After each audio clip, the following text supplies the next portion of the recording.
700 दिवसांच्या या दैवी प्रवासातील आजचा 30वा दिवस. आज आपण या प्रवासाचा पहिला टप्पा पूर्ण केला आहे. पण अर्जुनाचा संघर्ष अजूनही संपलेला नाही. आज तो श्रीकृष्णांसमोर आपल्या रक्ताच्या नात्यांची यादी वाचून दाखवत आहे. यांना मारून मला काय मिळणार, हा त्याचा प्रश्न आजही अनेकांच्या मनात घर करून असतो. आज आहे दिवस 30 आणि श्लोक 34-35. आचार्य पितर पुत्रास्ततैव च पितामहा मातुला श्वशुरा पौत्राशाला संबंधीनस्ततता एतांना हंतुमिच्छामी घ्नतोपी मधुसूदन.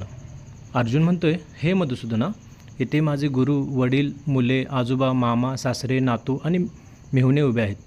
त्यांनी जरी मला मारलं तरी मला त्यांना मारण्याची इच्छा नाही. गेल्या 30 दिवसात आपण पाहिले की अर्जुन किती गोंधळलेला आहे. मित्रांनो, आपल्या आयुष्यातही आपण जेव्हा प्रगती करायला निघतो तेव्हा सर्वात मोठा अडथळा आपली माणसंच ठरतात.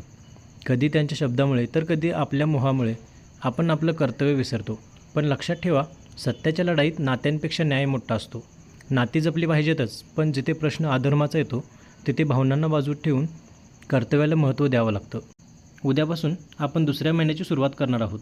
हा प्रवास असाच सुरू ठेवण्यासाठी आणि स्वतःला बदलण्यासाठी आत्ताच मराठी गीताला फॉलो करा. जय श्रीकृष्ण.